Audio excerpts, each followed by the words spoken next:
बीमार हो गया सेठ। ध्यान रखना, बीमारी किसी वजह से आए या ना आए, मन की सोच की वजह से बीमारियां ज्यादा आती हैं। ध्यान रखें, नकारात्मक सोच आ गई सेठ के जीवन में। कल तक पॉजिटिव था, आज नेगेटिव हो गया। मेरे बच्चों के बच्चों का क्या होगा? बहुत दुखी हुआ सेठ, दुबला हो गया, सूख गया। पत्नी बोलती सेठ जी भोजन कर लो, बोलता भाड़ में गया तेरा भोजन, मेरे सीने में चल रहा कि मेरे बच्चों के बच्चों का। पत्नी भी बोली क्या तुमको समझ नहीं आता, बुढ़ापे में क्या बीमारी तुमने लगा ली है, जाओ थोड़ा सा इलाज कराओ, डॉक्टर को दिखाओ। बड़े बड़े डॉक्टर को दिखाया, सोनोग्राफी हुई, एक्सरा हुआ, सारी चीजें हो गई, सब जांच हो गई, सारी रिपोर्ट आई, शुगर नॉर्मल, बीपी नॉर्मल। अरे बीपी भी नॉर्मल, शुगर भी नॉर्मल, सोनोग्राफी, सारी रिपोर्ट नॉर्मल। तो सेठ के लड़कों ने कहा कि पिताजी फिर तुमको हो क्या गया है? बड़े बड़े डॉक्टर को दिखाया, बंबई ले गए, बॉम्बे हॉस्पिटल ले गए, दिल्ली ले गए, अपोलो ले गए, वेदांता में ले गए, सब जगह दिखाया। डॉक्टर बोले सेठ जी तुमको तो कुछ नहीं है। तो लोग बोले यार ये सूख के कांटा क्यों हुआ जा रहा है? इसकी सारी रिपोर्ट तो नॉर्मल आती है, लेकिन इसे कौन सी? सेठ बोला मुझे समझ ही नहीं आता है, मंदिर जाने को मन नहीं करता है, माला फेरने को मन नहीं करता है, महफिल में जाने को मन नहीं करता है, किसी के पास से बात करने को मन नहीं करता है, मन में एक ही धुन लगी है, मेरे बच्चों के बच्चों का। क्या टेंशन में आ गया सेठ? ध्यान रखना, अटेंशन में रहो तो टेंशन कभी नहीं होगा, लेकिन जब आदमी अटेंशन में नहीं रहता है तभी दिमाग में टेंशन हुआ। क्या परवाह, क्या चिंता करना। बहुत दुखी हुआ सेठ। कहते हैं पूरी चेहरे की लालिमा उड़ गई सेठ की, एक शाम थी। लोग कहते सेठ जी मंदिर चलो, अरे मुझे नहीं जाना, मेरा मन सही नहीं है, मुझे कोई मंदिर अंदर नहीं जाना। माला फेरे तो बच्चों के बच्चे दिखा। सेठ बड़ा दुखी हो गया, बड़ा पीड़ित हो गया सेठ। पूरे घर को चिंता हो गई कि यार ये बाबूजी को हो क्या गया है, ना खाने में मन लगता, ना कपड़े पहनने में मन लगता, ना किसी से हंसते हैं ना बोलते हैं, एक धुन उनको सवार हो गए। एक शेख सादी था, फकीर था, मस्त मौला फकीर था, सूफी संत था। रास्ते में से निकल रहा था, बैसाखी उसके साथ थी, खुदा को बड़ा धन्यवाद दे रहा था। एक आदमी मिल गया, उसने कहा कि फकीर जी बड़े आनंदित दिख रहे हो, क्या बात है? बोले खुदा का बड़ा रहम है मेरे ऊपर, बड़ी कृपा है खुदा की मेरे ऊपर। अरे बोले काहे की कृपा है, पागल हो गया है? उसने कहा क्यों? अरे भगवान की बड़ी कृपा मेरे ऊपर बरस रही, आनंदित हूं मैं। अरे उसने कहा पागल देख, तू इतनी खुदा की रहम मानता है और उस परमात्मा ने तुझे एक पैर नहीं दिया है, तू बैसाखी के सहारे चलता है। पागल हमको देख, हम ईश्वर को नहीं मानते, दोनों पैर हमारे पास हैं, और तू खुदा की इबादत करता है और तेरे पास एक पैर नहीं है। जाके खुदा से बोल कि तेरी इतनी इबादत करता हूं और तूने एक पैर नहीं दिया है। कहते हैं कि शेख सादी ने बैसाखियां फेंकी और एक पैर से नाचने लगा, आकाश में देखकर बड़ा, अरे बड़ा रहम है तेरा, बड़ी कृपा है तेरी। उस आदमी ने कहा ये पागल आदमी है, एक पैर नहीं है और नाच रहा है। बोले देख पागल, मैं नहीं पागल तू है। उस फकीर ने, शेख सादी ने कहा मैं इसलिए आनंदित हूं क्योंकि दुनिया में ऐसे भी लोग हैं जिनके पास दोनों पैर नहीं होते हैं, ये खुदा का रहम है, उसने मुझे एक पैर प्रदान किया है, इसका मैं धन्यवाद देता हूं। भगवान को कभी शिकायत नहीं करता, कम से कम उसने मुझे एक पैर तो दिया है, मुझ में खड़े होने की ताकत तो उस परमात्मा ने मुझे। ध्यान, सोच दो है, गिलास आधा भरा है, गिलास आधा खाली है। ध्यान रखिए, सोच का फर्क है। गिलास आधा भरा है, सकारात्मक सोच वाला होगा तो कहेगा गिलास आधा भरा है कि नवाब के पैरों की जूतियों में हीरे मोती जड़े हुए हैं और मुझे भगवान ने फटी जूतियां दी हैं। मैं गरीब हूं, 5 बार नमाज पढ़ता हूं, फटी जूती पहनता हूं, और ये नवाब जुम्मे के जुम्मे आता है, हीरे मोती की जूतियां पहनता है। ये नवाब बग्गी पे सवार होके आता है और मैं गरीब रहता हूं, 5 बार नमाज। अरे खुदा कुछ तो रहम कर मुझ पर, जो तेरी नमाज पढ़ता। अब मेरा नहीं तो कम से कम अपना तो ध्यान रख कि 5 बार नमाज करने वाले के पास फटी जूतियां हैं और नवाब के पास हीरे मोती की जूतियां हैं। इतना सोच ही रहा था, क्या देखता है वो फकीर कि मस्जिद की सीढ़ियों पर एक आदमी चलते आ रहा है, हाथ के बल चढ़ते आ रहा है नमाज पढ़ने के लिए। उस आदमी ने देखा कि यार ये नमाज पढ़ने आ रहा है, उधर नवाब आ रहा है, इधर मैं बैठा हूं, मेरी फटी जूतियां इसके, और ये नवाब की हीरे मोती जड़ी जूतियां, और इसके पास तो दोनों पैर ही नहीं है। उस आदमी को लगा कि वाह रे खुदा तू बड़ा रहम करता है, क्योंकि ऐसे भी लोग हैं जिनके दोनों पैर नहीं, वो भी तेरे दर पे आते हैं। अरे कम से कम फटी जूती ही सही, तूने मुझे 2 पैर तो दिए हैं, मैं तुझे धन्यवाद प्रदान करता हूं। मैं तेरा आभार, 2 पैर तो दिए हैं, जूती नहीं मिली कोई बात नहीं, लेकिन इसके पास तो दोनों पैर भी। महिलाओं से मेरा निवेदन है, पड़ोसी का ऊंचा मकान मत देखो, उस पर दृष्टि मत डालो। ध्यान रखना, पड़ोसी का ऊंचा मकान देखोगी तो गर्दन में लचक आ जाएगी, ध्यान रखना, टेंशन हो जाएगा। मेरा मकान भी बड़ा होना चाहिए, एक ही चीज है सुखी होने के लिए, एक ही नियम। एक बात तुमको बता रहा हूं, जब महिलाओं के मन में ये बात आ जाए कि उसका मकान बड़ा और मेरा मकान छोटा, जब ऐसी सोच लाओगी तो तुम दुखी हो जाओगी।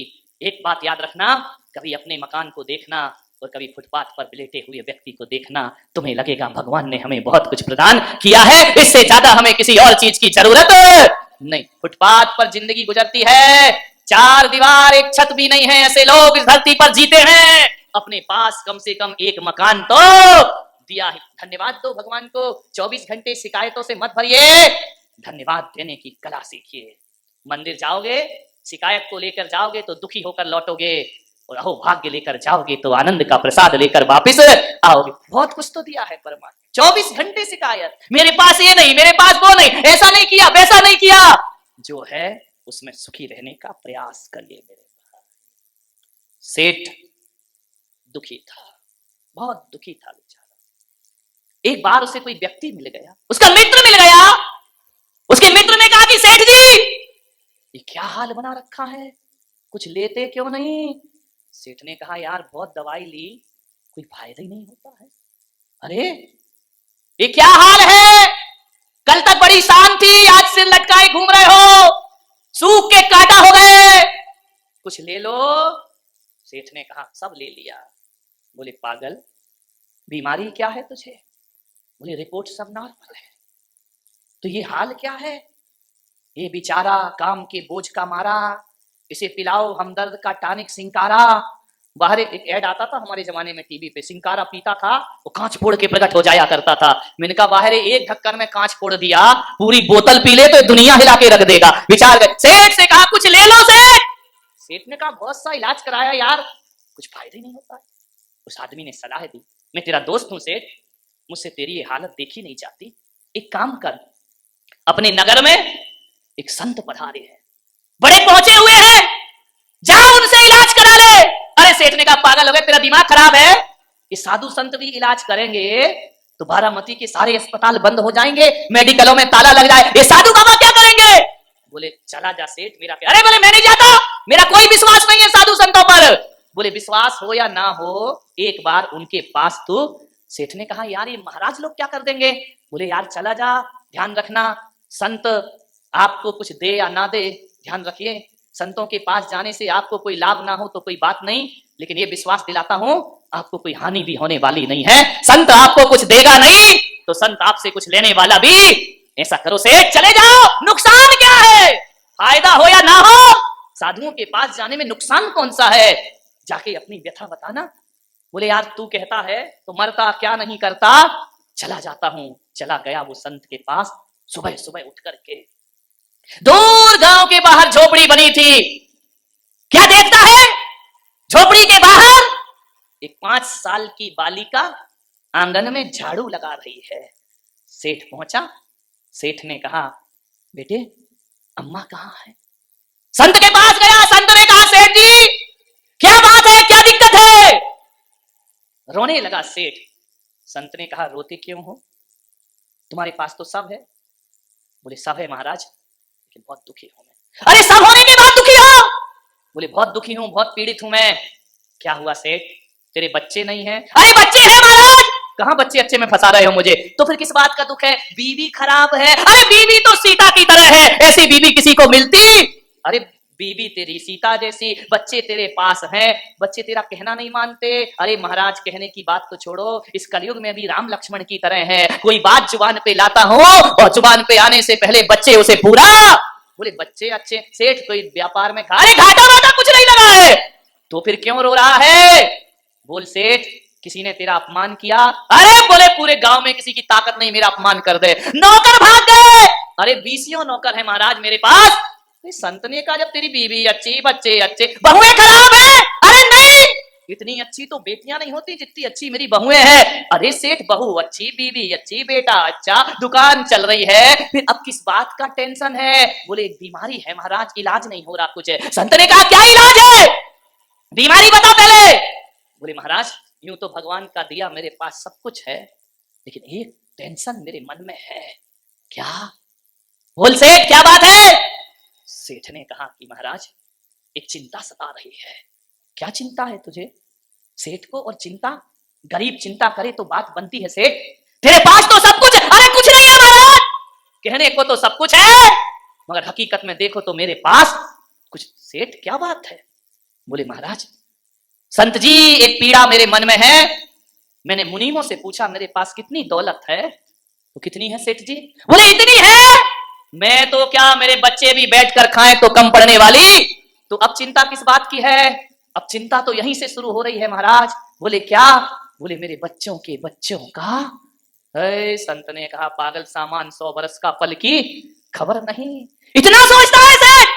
बोले महाराज देखो ज्ञान व्यान बांटने की जरूरत नहीं है, मैं भी जानता हूं, लेकिन ये बताओ मेरी समस्या का समाधान हो। जब से ये चिंता लगी है किसी काम में मन नहीं लगता महाराज, न खाने में, न पीने में, न दुकान जाने में। जिंदगी ऐसी घबराहट हुई लगती है, मौत से डर लगता है कि वो आ गई तो मैंने अपने बच्चों के लिए कुछ भी। संत ने कहा चिंता मत कर, एक काम कर, तेरी इस बीमारी का हल मेरे पास है। बोले हल है? बोले हाँ। समय हो रहा है आपका, 5 मिनट में 10 बजने वाले, समाप्त करूंगा। बोले हल है मेरे पास। बोले क्या? बोले तेरे गांव के बाहर एक झोपड़ी है। सेठ ने कहा हाँ एक झोपड़ी तो है। बोले उसमें एक बुढ़िया रहती है। बोले हाँ उसमें एक बुढ़िया रहती है। बोले सेठ एक काम करना, एक थाली भोजन कल सुबह बुढ़िया को दे देना। एक थाली भोजन, तेरी 7 पीढ़ियों की व्यवस्था हो जाएगी एक थाली भोजन में। महाराज किसी तीर्थ पे कमरा वमरा बनवाना है तो बोलो मैं बनवा दूंगा। अरे नहीं नहीं कोई टेंशन नहीं, कमरा वमरा नहीं चाहिए, कोई मूर्ति उर्ति रखवाना हो तो वो कर दूं। अरे सेठ छोड़ ये सब बातें, एक थाली भोजन दे। बोले यार इतनी बड़ी बीमारी का इलाज एक थाली भोजन? बोले तू जा, मुझ पे विश्वास रख, दे देगा या नहीं? सेठ ने कहा मैं तो 1000 थाली दे सकता। बोले नहीं एक थाली भोजन देना बस। सुबह उठा सेठ, घर गया, सुबह उठा, सोने की थाली में भोजन लगाया, प्रातःकाल निकल पड़ा अपने घर से पैदल पैदल बुढ़िया की झोपड़ी में। वहां क्या देखता है, 5 साल की बच्ची झाड़ू लगा रही है। सेठ ने कहा बेटी अम्मा कहाँ है? उसने कहा आप कौन? बोले मैं नगर से सबसे धनी आदमी इस गांव का। बैठो, बैठने का समय नहीं बेटा, दुकान खोलना है। बच्ची ने देखा यार 80 साल का दुकान नहीं छूट रही इससे। बच्ची ने कहा एक काम करो सेठ जी थोड़ा इंतजार करो। बोले अरे बेटा मेरे घर में अच्छे अच्छे इंतजार करते हैं और तू कह रही इंतजार करो। बोले सेठ जी जाना है तो जाओ। अरे सेठ को बड़ा धक्का लगा, एक 5 साल की बच्ची कह रही जाना है तो जाओ। बोले अम्मा का बुला। बोले मेरी अम्मा भगवान का भजन कर रही है, कीर्तन कर रही है। अरे बोले जाओ अम्मा से बोलो कि नगर सेठ आए हैं। बोले मेरी अम्मा ने कहा है कि ध्यान रखना जब मैं भजन करूं तो रामनाथ कोविंद भी आ जाए है तो मुझे उठाना मत, ध्यान रखना। मुझे कोई दिशा मोदी भी आ जाए तो भी मत उठाना, जब तक मेरा भजन पूरा ना हो जाए करने दो लोगों का इंतजार। सेठ को लगा कि यार ऐसा कैसा भजन कर रही है भगवान का। सेठ ने कहा भाई महाराज ने कहा थोड़ा इंतजार करूं। 1 घंटे हो गए, 2 घंटे हो गए, सेठ पसीना पसीना हो गया। सेठ ने कहा बेटा अब तो बुला दे, कितनी देर पूजा करेगी तेरी अम्मा? बोले सेठ जी मेरी अम्मा घड़ी देख के पूजा नहीं करती है, जब तक मन लगेगी करती रहेगी। अरे बोले 1 घंटे 2 घंटे, अरे सेठ जी इंतजार करो, मेरी अम्मा का यदि पूजा में मन लग गया तो पूरा दिन भी लग जाए तो उसे कोई परवाह नहीं हुआ, पूरे दिन पूजा करेगी। बोले हाँ। अरे बुढ़िया मेरा सत्यानाश करने पे तुली है? वहां तो पूजा चल रही, वहां दुकान का क्या होगा? तो बालिका ने कहा सेठ जी इंतजार करो, देखो 12 बज गए। सेठ ने कहा बेटा कुछ अप्रोच लगाओ, अम्मा को बुलाओ। बोले अम्मा तो आज लग रहा है कि पूरी पूजा करके आएगी शाम तक। अरे सेठ ने कहा सत्यानाश इस बुढ़िया का, जैसे तैसे तो मैं आया इसकी झोपड़ी में, ये पूजा करने बैठ गई। खूब इंतजार किया, 1 बज गए। सेठ ने कहा बेटा इधर आ, ये अम्मा नहीं आ रही, अब मैं जा रहा हूं, अब मेरे सब्र का बांध टूट गया, ये 1 थाली भोजन तुम ले लो। तो बच्ची ने कहा भोजन क्यों? बोले अम्मा को सब भोजन दे जाते हैं। बोले कि सेठ जी भोजन वापिस ले जाओ। वापिस ले जाओ? पहली बार सेठ को किसी ने लौटाया, ये भोजन वापस ले जाओ। बोले क्यों बेटा, क्या भोजन नहीं करोगी? बोले हमारे यहाँ भोजन आ चुका है। आ चुका है? कौन दे गया? बोले एक ब्राह्मण दे गया है। क्या दे गया? बोले केले के पत्ते में दही भात दे गया है। अरे बेटा उसको एक तरफ फेंक, गाय को डाल, देख सोने की थाली में 56 भोग लेकर आया हूं, ले अपनी अम्मा को खिलाना और तू भी खाना। उस बच्ची ने कहा मेरी अम्मा ने कहा है, मेरी अम्मा ने सिखाया है कि बेटा अपने यहाँ भोजन आ जाए तो फिर अपन दोबारा भोजन नहीं लिया करते हैं। सेठ जी आप लेट हो गए, ये भोजन हम स्वीकार नहीं करेंगे, वापिस ले जाइए ये भोजन। सेठ की आत्मा को धक्का लगा कि दही भात खाने को तैयार है केले के पत्ते में, लेकिन मेरी सोने की थाली का भोजन नहीं कर रही है। बालिका ने कहा ले जाओ सेठ जी, ले जाओ, वापिस ले जाओ, हमें नहीं चाहिए भोजन। बोले बेटा एक काम कर, रख ले, कल खा लेना। बच्ची ने कहा कल खा लूंगी? हाँ।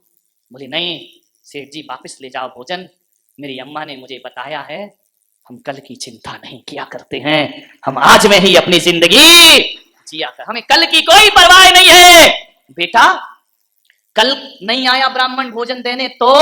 बोले नहीं सेठ जी ध्यान रखना ये भगवान की बनाई प्रकृति है, हम कल की चिंता नहीं करते। अरे जो चोंच देता है वो दाना भी देता है और जो प्यास देता है वो पानी भी दिया करता है, हमें कल की कोई परवाह नहीं है। माँ की गोद में आते ही बच्चा माँ के आंचल में दूध की व्यवस्था खुद करके लाता है, उसे करने की कोई जरूरत नहीं पड़ा, हम कल की चिंता नहीं करते। सेठ के दिमाग में बिजली को भी, उसने कहा ये 5 साल की बच्ची कह रही है कि हम कल की चिंता नहीं करते और मैं 80 साल का कह रहा हूं मेरे बच्चों के बच्चों का क्या होगा। हाथ से थाली छूट गई सेठ की। उसने कहा मैं कैसा पागल जो बच्चों की परवाह कर रहा हूं, और दही भात लेके बच्ची कह रही है कि हम कल की चिंता नहीं करते।